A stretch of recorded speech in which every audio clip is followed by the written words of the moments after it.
I had that dream again. It was so vivid this time. It has been 2 years since the webcomic Zoophobia went on permanent hiatus, with the promise of reinventing it. Instead, however, it was being replaced by the pilots of Hazbin Hotel, which is a 1,000 times better project.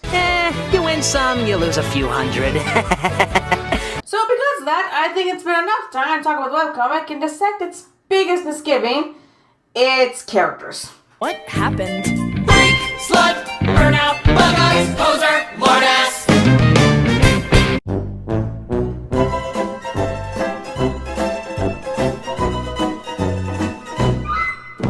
See, a lot of characters wouldn't be too much of a problem if it was like The Simpsons, where you have a few main characters, and the rest are naturally integrated as support to them that occasionally get a day in limelight. But I guess it was the original idea, but by God, it's so poorly formatted you wouldn't believe it. But instead of just one arc focusing on one character's conflict, she instead decides 60 million other characters and conflicts have to also join in and carry the same weight, even though they don't. I think this comic is amateurish because it has that problem of never letting go of any characters, no matter how cliche, dated, or useless they are. That's when I did my own characters before realizing I just couldn't keep track of them all. It's a quantity over quality mentality and stubbornness. See, they're actually interesting characters in Zoophobia, but for whatever reason, if you're the most interesting to write, you will inevitably be the last one to get anything.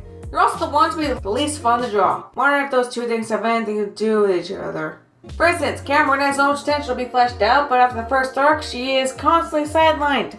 Cameron has Zoophobia in a world full of sentient animals that she has to live with.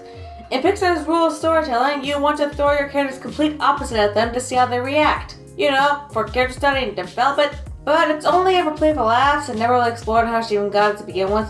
What I think is hilarious is it's clearly not supposed to think Cameron is an interesting character, despite being the main one. Her design has to be the least colorful, standout thing, her personality much of the same. She probably doesn't get a lot of artwork because it's very clear that Madrono favors fun characters to draw. Which is a problem because you're not drawing a pretty picture, you're actively writing a story. Madrono learned about composition, art, and comic making throughout her 5 years, but her writing never exceeded beyond the starting point. Occasionally you get sparks of something interesting like Jack or Cameron's stories, but for the most part it's frustrating just to see how boring it is. Truth is, Cameron had a lot going for her that I wish was even slightly explored.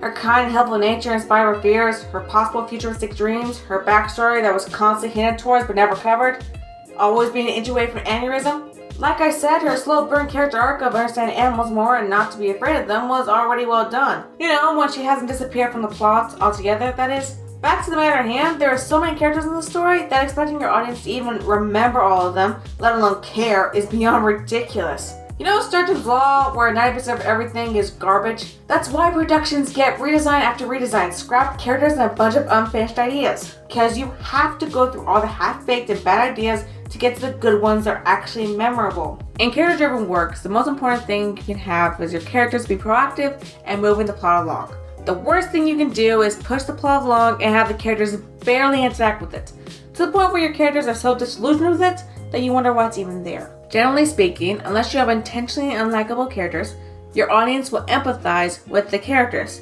So if they don't care about something, why should I? Zoophobia continuously tries to convince you that the bigger and more pressing threat is important.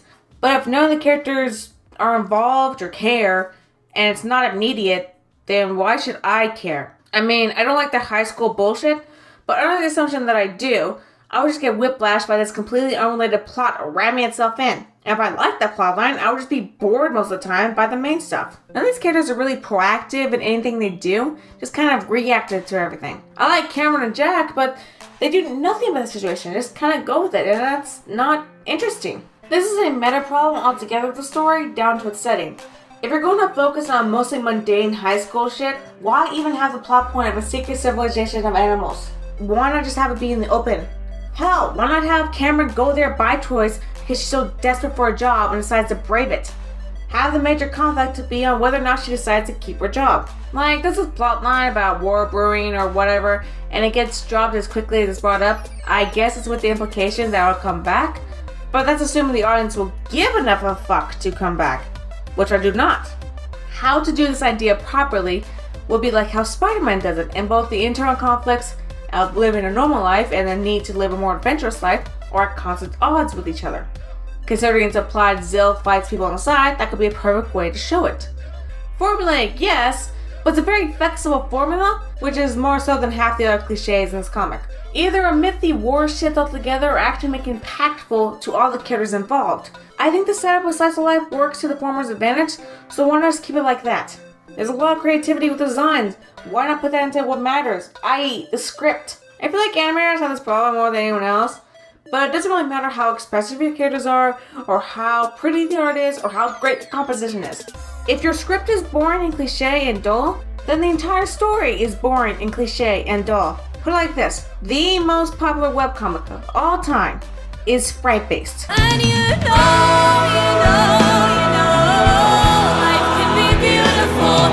You hope, you dream, you pray, and you get your way. Ask me how it feels, looking like hell on wheels. My God, it's beautiful. I don't hate Zoophobia. Zoophobia, more than anything else, screams amateurish. As in, I did the exact same mistakes when I first started. In that same vein, extremely non-committal. The thing that bothers me more than anything else is that Vivian Madrono can do better. She has shown time and time again that she is very creative and has a lot of cool ideas. So that's why this comic frustrates me, because it doesn't do that beyond aesthetics. How do I know she can do better? A hotel that rehabilitates sinners! Has been improved on everything with its actual main cast, a consistent comedic tone, and taking advantage of the ideas it has from the get-go, while still having the fun of a character-driven slice of life.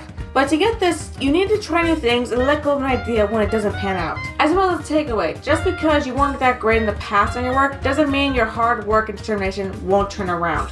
You just need practice. I might be beautiful.